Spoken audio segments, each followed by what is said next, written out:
Good morning, Sikad. Yan, morning ride natin. Day off naman. So, yun. Nag-ride ako going to Victorias lang din, Pali. Alam ko rin. So, and then nakita ko yung isang guy.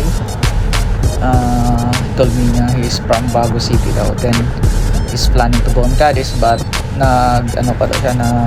kailangan pa niya mag-recover by Victorias before to Cadiz. So, first time daw niya magpa-Cadiz. Kasi sasamahan ko sana siya, kaso lang kailangan kong bumalik diretso and yun, kailangan kong umuwi. And so, may isang guy ako nakita na medyo malayo pa, so 100 meters or more. So, hindi ko lang sure. Pero before, nakita ko yun, like, way pa na going na siya. So, tinatry ko na siya na maabutan. Yun, naabutan ko na siya.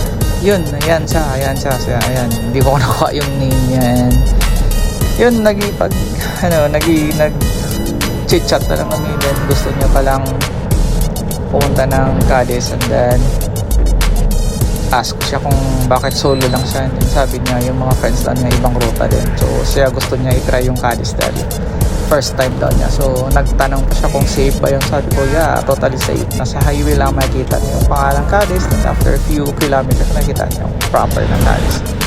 Yan, pagdating namin sa may Victorias, nag-recovery siya pero diretso na kabawi. So, ride safe, brother. And good luck. Sinabi pa niya sana na may plano siyang mag-join ng race in San Carlos sana, kaso lang na-late daw yung registration niya. But he's planning to go daw para makita niya yung mga friends niya na pumunta doon sa San Carlos at nag-join sa race. And then, yep, enjoy watching. See ya. Bye.